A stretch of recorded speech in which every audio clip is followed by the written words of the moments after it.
कुठलीही पोटनिवडणूक ही काही कुठल्याच कुटुंबासाठी ही काही फार आनंदाची नसते.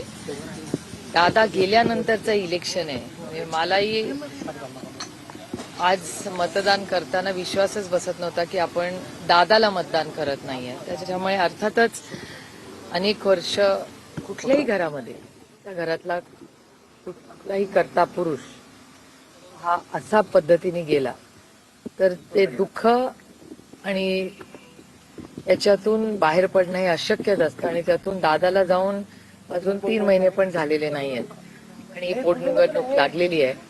दुर्दैवी गोष्ट आहे, पण आज मतदानासाठी आम्ही सगळे आलेलो आहोत. भारतरत्न डॉक्टर बाबासाहेब आंबेडकरांच्या संविधानाने जो आपल्याला अधिकार दिलाय आणि एक नागरिक म्हणून आपल्या भावना बाजूला ठेवून आपलं कर्तव्य आपण केलं पाहिजे. मोठ्या संख्येने आपण सगळ्यांना दादांना आदरांजली आणि श्रद्धांजली अर्पण करण्यासाठी मतदान करा अशी विनंती मी करायला आले. 2019 मला आज मतदान पार पडते आलं जरी नसले तरी या लीडकडे सगळ्यांचं लक्ष आहे. आणि मुळात आज उन्हाचा तीव्रता देखील जास्त असल्यामुळे बारामतीकरांना काय साथ असते की मोठ्या संख्येने मतदान करा एवढीच विनंती करायला. ताई, तुम्ही काल म्हटलं की साहेब आजारी आहेत आणि त्यामुळे ते मतदानाला येऊ शकले नाहीत. बाबांनी स्वतःच ट्विट केलेलं आहे. बाबा ब्रीच कॅन्डी हॉस्पिटलमध्ये आहेत, त्यांच्यावर काही चाचण्या चालू आहेत. त्याच्यामुळे डॉक्टरांचा सल्ला होता, बाबांची इच्छा होती की तरी यावं. डॉक्टरांचं म्हणणं आहे की त्यावेळेस उन्हाळाही जास्त आहे, त्याच्यामुळे एवढा 5-5.5 तासाचा प्रवास, त्यातून आज मुंबई आणि पुण्याचा रस्ताही बंद आहे. त्यामुळे मग हेलिकॉप्टरनी यायचं का नाही, ह्या बऱ्याच गोष्टी आम्ही केल्या. कारण का बाबांचा हट्ट होता की बाबांना मतदान करायचंच होतं, पण डॉक्टरच्या सल्ल्याप्रमाणे उन्हाळाही जास्त आहे, त्याच्यामुळे डॉक्टरांचं असं म्हणणं होतं की एवढी दगदग करू नये. त्याच्यामुळे त्या पद्धतीने आम्ही हा निर्णय घेतलाय. महिला आरक्षणाच्या संदर्भात काही महिला आरक्षणाच्या संदर्भात भाजपने मुंबईमध्ये आंदोलन करण्याचा प्रयत्न केला, परंतु आपण बघितले की एक लेडीने त्या ठिकाणी आवाज उठवला. ही लेडी राज्यातच नव्हे तर संपूर्ण देशामध्ये तिचं सोशल मीडियावर सध्या व्हिडिओ व्हायरल होतो. बघा, एका सशक्त लोकशाहीमध्ये आंदोलन करायचा अधिकार हा प्रत्येकाला आहे.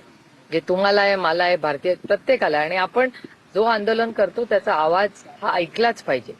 पण हे आंदोलन करताना सत्ताधाऱ्यांनी 1.5-2 तास त्या तिथल्या स्थानिक लोकांना जी गैरसोय झाली, त्याच्यामुळे नागरिकांमध्ये संतापाची लाट जी दिसते ती बघा, शाळेत मुलं चालली आहेत, कॉलेजमध्ये कोणी चालले, ज्येष्ठ नागरिक ते वॉकला चाललंय, कोण डॉक्टरकडे चाललाय, कोणी क्लासेसला चाललंय, कोण नोकरीवरनं 12-14 तास काम करून घरी चाललंय.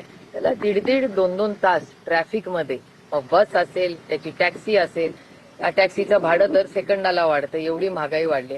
अशा परिस्थितीत 1.5-2 तास एक आंदोलन करायचे आणि ते पण सत्ताधाऱ्यांनी रस्ता अडवून केलं, हे किती योग्य आहे याचे आत्मचिंतन सगळ्याच आंदोलनकारांनी घेतलं पाहिजे. त्याच्यात सर्वसामान्य मायबाप नागरिक याचे हाल होता कामा नये. आणि तिथेच जवळ एक मोठं जांभोरी मैदान आहे ना, आंदोलन करायचं होतं ते तिथेही करू शकत होते.